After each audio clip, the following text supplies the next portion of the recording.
Olá, seja bem-vindo ao Chips and Chips. Eu sou o Gregório e no vídeo de hoje nós vamos falar um pouco mais sobre o Fuchsia. Nós vamos falar sim do sistema operacional de código aberto da Google, que é muito interessante. Então, pegue sua xícara de café e venha comigo.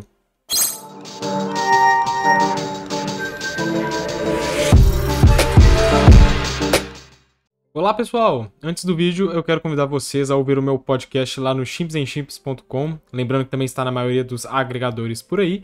Nós falamos um pouco sobre a interação da tecnologia com outros campos do conhecimento e também sobre o estudo e também a vida acadêmica. Então dá uma conferida lá, o link está na descrição, beleza? Vai lá.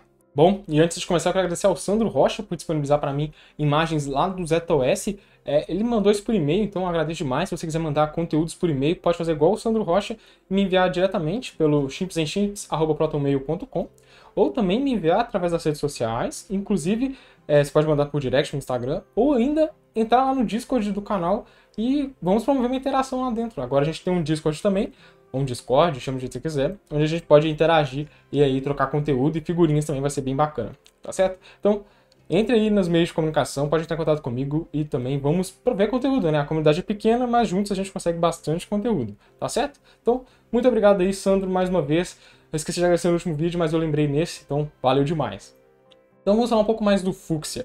O Fuchsia, como eu disse, ele é um sistema operacional de código aberto e o interessante do Fuchsia é que ele é extremamente completo, tá? O Fuchsia, ele não é só um kernel, o Fuchsia ele engloba um kernel chamado Zircon, mas também ele pega lá da base, lá do kernel, até mais alto nível, em nível de interface gráfica.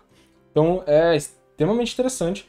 E para falar um pouco mais do Fuchsia, eu decidi separar aqui algumas coisas, a gente vai falar mais da arquitetura do Fuchsia, depois a gente prossegue mais a fundo, tá? Então esse aqui é o nosso primeiro episódio, digamos assim. A gente vai falar um pouco mais da arquitetura, vislumbrar um pouco mais o funcionamento, os mecanismos que a Google entrega pra gente nesse sistema operacional. Depois nós avançamos um pouco mais a fundo e destrinchamos um pouco esse sistema operacional, tá certo? Então por hoje vamos ficar com a arquitetura do Fuchsia. Bom, o Fuchsia ele é pautado em 4 pilares principais. É muito importante dar destaque a esse aqui. Os 4 pilares são bem descritos pela Google. A gente está falando aqui principalmente de atualizações, segurança, falando aqui de um negócio que eu achei muito bacana, que é de inclusividade de software, que é basicamente a capacidade do Fuchsia de interagir com softwares pré-existentes, né? E de fazer a portabilidade para o Fuchsia, que é muito importante. E também de pragmaticidade, que é exatamente o ponto onde o Fuchsia foca e aí ele, digamos, vai para resolver, né? Então, pragmaticidade não fica muito legal, mas a tradução para o português é o que deu. Mas vamos colocar como foco, talvez.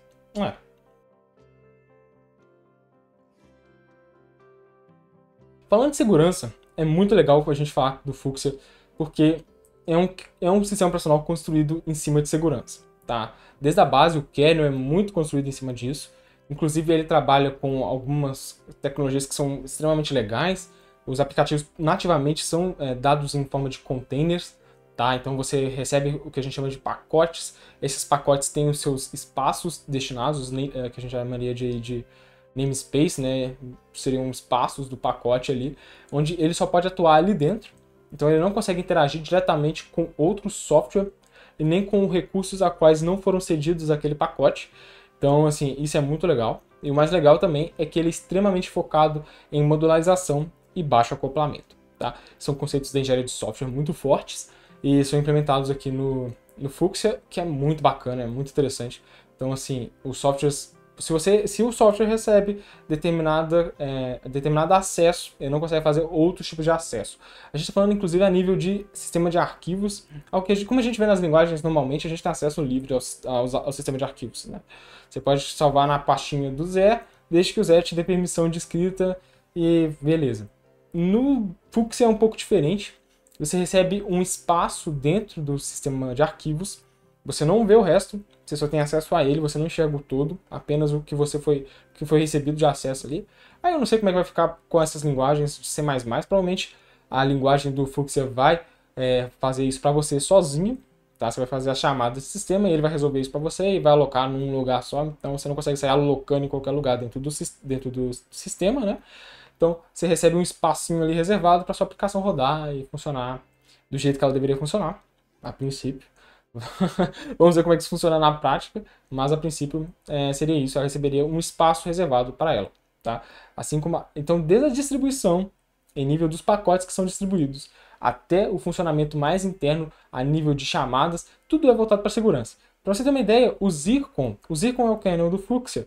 Ele sim, vamos pensar assim, o Fuchsia seria o Ubuntu e o Zircon seria o Linux. Tá? Se a gente fizer um paralelo aí com distribuições Linux, para quem conhece mais, ou se for com Windows, então o Zircon é o Windows NT, né? Que não é o sistema operacional em si, é o kernel, né? Quem vai fazer ali o acesso com o hardware e fazer as requisições por hardware, digamos assim.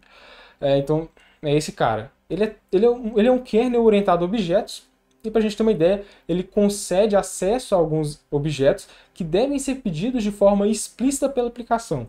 O que significa isso é que antes da aplicação funcionar, ela tem que deixar claro o que ela vai utilizar a nível de hardware, tá? O que é muito interessante. Então, se o seu programa ele precisa usar a webcam, ele tem que deixar explicitamente claro que ele vai usar a webcam. Ou seja, se ele precisar de usar a gravação de tela, se ele precisar de gravar a tela, ele não consegue. Se ele precisar de fazer algum acesso à rede, ele não consegue. Tudo tem que ser pedido de forma explícita. Isso é interessante, é muito bacana. Para o desenvolvedor é um pouco chato, mas para o usuário é muito bom, porque você consegue limitar os acessos de determinado software e ele pode continuar funcionando, por exemplo. É o que a gente vê hoje no Linux, com Flatpaks e Snaps. Né? Linux já tem isso, são aplicações em sandbox, né? Já distribuídas como se fossem containers. Não chega a ser um container, né? Tipo o Docker, mas é um container, ou seja, a aplicação está enclausurada ali dentro de um espaço a qual só ela pode acessar e nenhuma outra acessa. E assim a gente vê também no iOS, no Android, e a gente começa a ver também no Windows. Então é uma tendência e o Fuchsia traz isso de forma nativa, tá? Não foi implementado posteriormente, foi já implementado como um dos princípios do kernel. Eu achei muito interessante e é muito bacana se a gente for para pensar por parte do usuário. A gente também tem para pensar que desenvolvedores não desenvolvem apenas softwares no geral, eles também desenvolvem bibliotecas. Então essas bibliotecas também podem ser entregas na forma de pacotes e podem ter pontos explicitamente exportados para os demais. Tá? Então você pode criar um software que tem uma espécie de gateways que outros softwares podem ter acesso. Tá? Isso é muito legal, é muito interessante. Você está criando ali o que a gente chama de black box, ninguém sabe o que está rodando ali dentro, mas tem acesso a alguns endpoints, onde você consegue ali fazer os acessos e obter os recursos, por exemplo, de uma biblioteca. Isso é muito legal, convenhamos, né? Então, se a gente quiser ter uma biblioteca de vídeo, uma API como o OpenGL, ou uma API como o Vulkan, a gente tem ela ali funcionando, mas a gente tem acesso apenas aos recursos essenciais que ela exporta para a gente dentro do kernel. Isso é muito legal, eu acho fundamental que isso aconteça. E aí, mais uma vez, por questão de segurança, você apenas acessa o que é liberado para você, o que evita, mais uma vez, que você use de algum software que está com a segurança fraca para poder fazer alguma outra, digamos, desvios dentro do sistema operacional, né? Você pode ali acabar achando backdoors em softwares e não necessariamente no sistema operacional. Então, é mais uma barreira e isso é muito importante. Bom, e vale um destaque aqui para o que a gente chama de pacotes. Os pacotes, eles são sempre autossuficientes. Eles são fechados, lacrados dentro do sistema, ou seja, não precisam de dependências externas. Então, eles são sempre lacrados e fechados com seus devidos metadados ali dentro. E eles sempre têm os recursos ali cedidos à medida que eles necessitam e tem ali, digamos, aberturas que eles mesmos cedem. Isso é legal porque, então, mais uma vez, sabe, é muito pedido pelo sistema operacional que você faça software desacoplado, tá? Ou seja, software que não tem dependência externa, não tem dependência de biblioteca e seja ali contido dentro do seu espaço. E o seu espaço é só seu, ninguém mais acessa, mas você também não acessa de ninguém. Então, assim, esse conceito é muito legal. Então, esse aqui é o ponto principal da segurança dentro do Fuchsia. Aproveitando a deixa dos pacotes, nós vamos falar então de atualizações. O Fuchsia funciona muito próximo de como é o funcionamento da web. Você consegue enviar patches para os pacotes sob demanda, o que é muito legal, essencial para sistemas operacionais hoje em dia, pelo menos o Linux funciona assim já há um bom tempo com os gerenciadores de pacotes. Então o Fuchsia traz isso de forma nativa. O Windows a gente sabe que peca bastante nisso, né? Mas ok.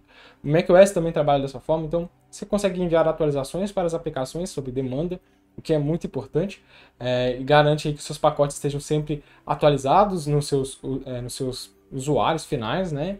Então, é bem provável, eu ainda não li sobre, mas acredito que tenha um tipo de pacote, então você deve ter um pacote mais bleeding edge, digamos assim, né? Tá lá na borda para receber atualizações, um pacote LTS.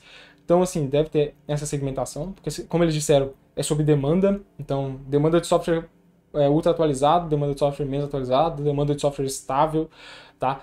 Demanda de software legado. Então, assim, tudo isso aí deve ocorrer aí nessa parte de atualizações do Fuchsia.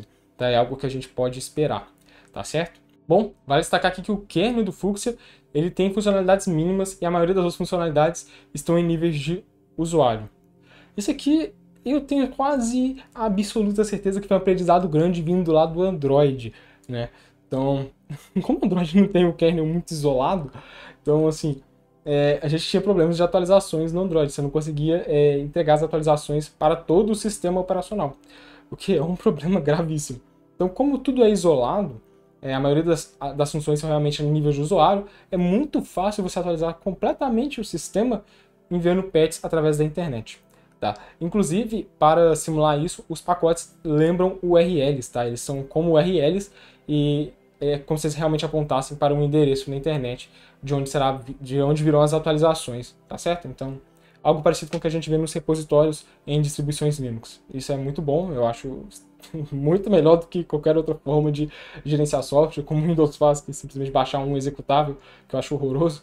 Então, assim, é muito interessante essa possibilidade de nós podermos atualizar todo o sistema de uma só vez, coisa que o Fuchsia entrega pra gente, ou de atualizar sob demanda, a depender de como você vai aí setar o seu sistema, né? Então isso é muito bacana e é excelente porque quando tiver patch de segurança, todo mundo está atualizado, está todo mundo seguro. É muito bacana. Falando de inclusividade, é muito legal nessa parte porque assim, o Fuchsia ele dá suporte a muitas linguagens. Ele dá suporte a C++, Go, Rust, ele dá suporte aí a Flutter, Dart. Então, são as melhores linguagens, né? Que são descritas pelo menos. Mas ele dá suporte a outras linguagens, desde que elas sigam os funcionamentos do sistema operacional. Porque existe uma interface para a gente lidar com o Fuchsia. E ela já está pronta. É o FIDL, ou seja, Fuchsia Interface Definition Language, ou a interface de definição de linguagens do Fuchsia, que é como as linguagens se comportam, fazem suas chamadas de sistema dentro do Fuchsia. Se você viu o meu vídeo aqui sobre POSIX, você está bem por dentro disso, porque, claro, os sistemas operacionais eles têm as suas chamadas de sistema. Então o Fuchsia tem a chamada de sistema e tem que estar tudo padronizado. E como o Fuchsia entrega isso pra gente, geralmente vai ser aí através que seria a linguagem global dentro do Fuchsia para a gente poder lidar com o sistema operacional, tá? Então, isso é muito bom, é ótimo, excelente, já está tudo pronto. Ela é feita com base no POSIX, então, grande parte, na verdade, não toda, quero lembrar que ela não é full POSIX, né? Ela tem trechos que não são baseados em POSIX, mas é claro que vocês viram o diferencial que ela tem, por exemplo, nessa questão de espaço de usuário e tudo mais, que é algo que nem é tratado assim, a nível de POSIX. Então, acaba que provavelmente tem algumas chamadas que são exclusivas. Então, assim, de toda forma, a tentativa da Google de garantir que os softwares funcionem no Fuchsia é muito grande. A ideia é que realmente a gente consiga portar esses softwares, principalmente do Linux, tá? Então a gente tem que ir lá ter um port do Apache, tem que ter um port da NGX, então esses softwares grandes têm que vir para dentro do Fuchsia, e para isso tem que ter todas as especificações. E a Google entrega pra gente, então, uma linguagem, tá? Bom, a principal função do FIDL é permitir que diversos serviços interoperem, tá? Então é permitir que várias linguagens, digamos assim, estejam rodando dentro do sistema. E como é que ela faz isso? Através dessa linguagem, que a gente consegue fazer as definições que nós precisamos, certo? Então a gente consegue definir, inclusive, estruturas de dados mais complexas, algumas chamadas e alguns protocolos que nós vamos utilizar dentro da nossa aplicação, né? Ou seja, dentro da nossa linguagem. Então isso é muito interessante, a gente consegue definir matrizes, vetores, como é que vão se comportar inteiros e pontos flutuantes. Isso a gente entrega para o Zircon realizar quando nós precisarmos de mandar nossa instrução, né, para o hardware. Então é tudo abstraído, né? Pra caramba, vai ter uma comunicação melhor entre os processos. Porque a gente entende que uma aplicação em Go ela não se comporta tão bem como uma aplicação em Rust. Uma aplicação em Rust não se comporta tão bem como em C++. Para não ter problema entre elas, existe então uma definição geral que o Fuchsia entrega pra gente para não dar conflito entre os processos. Inclusive, a nomenclatura certa para esse entre processos é exatamente IPC, que é Interprocess Communication. Bom, o Fuchsia ele é altamente extensível. Como tudo é componente, então, todo mundo estando usando os protocolos de acordo com o FIDL de forma correta, você consegue trabalhar em diferentes tempos de execuções, com diferentes aplicações, em diferentes tempos de execução, cada aplicação, tá? Independente do protocolo, estando executando de tal forma ou não, fazendo com que tudo funcione de forma muito bonita e muito coesa, o que é maravilhoso e é extremamente interessante, tá? Então, esse é um dos pontos mais legais do Fuchsia, com certeza, nessa parte de inclusividade. Então, sua aplicação em Go, se comunica com uma em Rust, todo mundo segue os padrões, os protocolos, é como se todo mundo estivesse falando a mesma linguagem ali por debaixo, tá? E isso é muito interessante. Bom, a ideia do Fuchsia é ser pragmático. Um dos pontos é que o Fuchsia não é um sistema operacional de pesquisa. Ele é um sistema operacional para usar na prática, para a gente já pegar e usar e implementar já em cima dele. Ele é um sistema operacional já pronto, tá? Um dos pontos principais do Fuchsia que a gente tem que destacar aqui é que ele não trabalha com o microkernel, tá? Não é a ideia do Fuchsia ser um microkernel. Ele tem 170 chamadas de sistema operacional, acho que mais até agora. Então são 170 chamadas de sistema operacional, que é muita coisa, ou seja, ele resolve muitos problemas, muitos conflitos e muitas situações diferentes. Mesmo que muito de sua carga de produto mesmo, né, do Fuchsia, esteja fora do Zircon, a gente ainda tem muitas chamadas feitas diretamente ao kernel. Então não é um microkernel, a Google deixa isso bem claro, a ideia não é ser essa, né, mas a ideia é poder portar o Fuchsia para diversas plataformas, assim como é feito no Linux, né? Então é algo muito interessante. Essa ideia de microkernel, ela tenta vingar, mas a gente vê que ao longo do tempo não é bem isso que anda prevalecendo, né? É muito mais importante que ele seja um kernel super coeso, consiga resolver os problemas e ir para frente. Ou seja, ser pragmático mesmo, é a ideia do Fuchsia. Bom, e ainda nesse passo aqui de ser pragmático, eu quero lembrar vocês que ele é baseado na POSIX, o que já facilita demais o porte de algumas aplicações para dentro do Fuchsia. E outra parte que é extremamente interessante é que ele é fortemente baseado em assincronismo, tá? Ou seja, ele é um sistema para trabalhar de forma assíncrona, com linguagens que a gente vê aí que são feitas para paralelismo, como o Go e o Rust já suportam isso de uma forma muito boa. Então, assim, a gente espera que seja um sistema operativo extremamente ágil e extremamente portável para, digamos, multicore. Eu não sei como é que vai ser para many-core, mas para multicore provavelmente é um sistema já que a gente espera que seja muito bem produzido para esse segmento. Então, assim, é muito legal. O Fuchsia, ele é realmente um sistema para a gente já pensar em começar a utilizar e já trabalhar em cima dele, certo? Então, eu vou ficando por aqui. Eu espero que você tenha gostado desse vídeo. Se tem dúvidas e sugestões, deixe nos comentários. Não esqueça de deixar seu like e de compartilhar com seus amigos. Nós nos vemos no próximo vídeo e até a próxima.